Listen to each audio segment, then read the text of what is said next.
Hey tubers, Farm Out here. This is my Richardson and Boynton coal furnace. This is what they call a gravity flow furnace.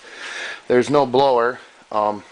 Just the heat draws cool air in from the cold air returns in the bottom cavity, and then the heat would come out these top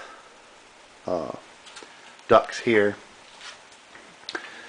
and that is obviously the stack for the smoke to go out of.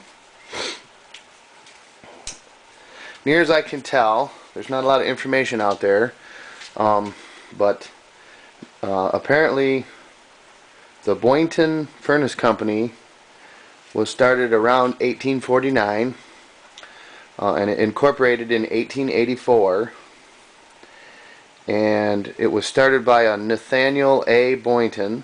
He had a patent in 1885 for a warm air heater, and they went out of business sometime in the 30s, I would guess. They were all over the United States, I guess, and the patent was actually issued to Nathaniel out of Canada. So I'm not sure if he was originally from Canada or what, but the Richardson and Boynton Company warm air heaters, the address I found was 31 West 31st Street in New York City. But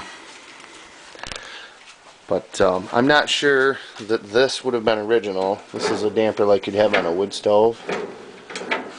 This is the check damper. Let's see if we can get over here, and it says check on it. I don't know if you can see that in the shadow. This just goes into the warm air chamber.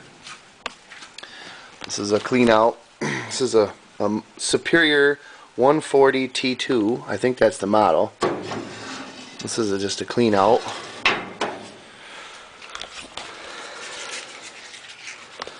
This is an air, allows the air to go into the furnace, and you can kind of holds itself open in these different grooves.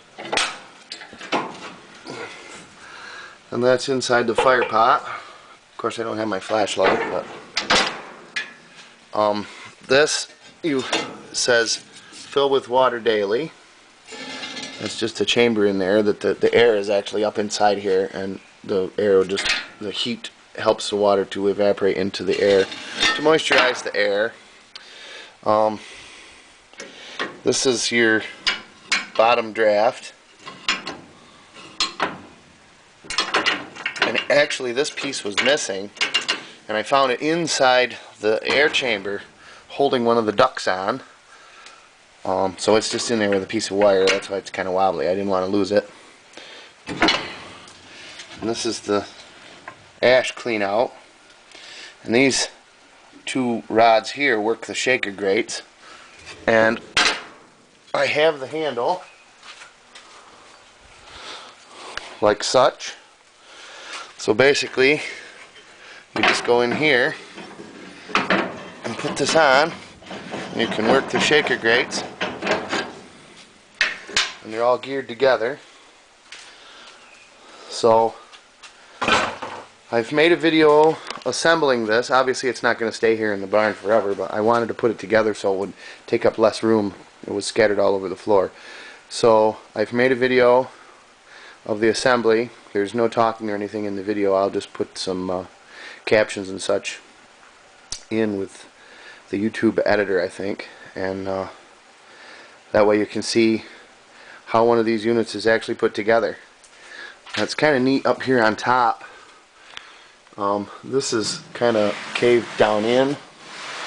I would assume that helps the heat flow come out of the pipes. You can't really see it in there, but this had sand in it. This was like heaped up with sand, and we didn't know that. It was down in a basement, and the ceiling was about here, and the guy that was helping me take it apart, we started lowering the lid down, and all the sand fell off. He got a bunch in his shoe. It was kind of funny, but I don't think he thought it was funny. But anyway, I'm going to go to the video where the Camera's on the tripod, and I tried not to move the camera, but it did get bumped a couple times.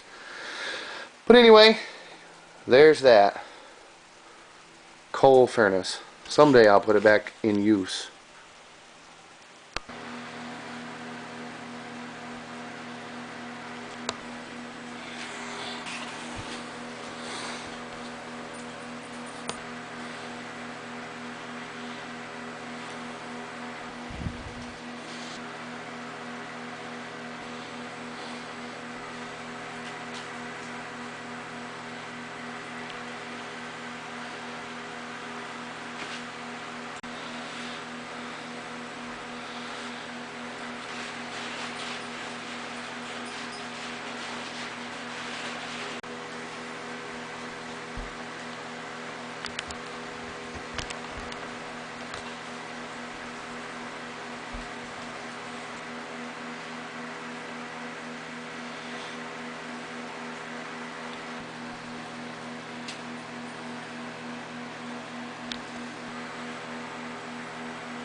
And that's how it was put together.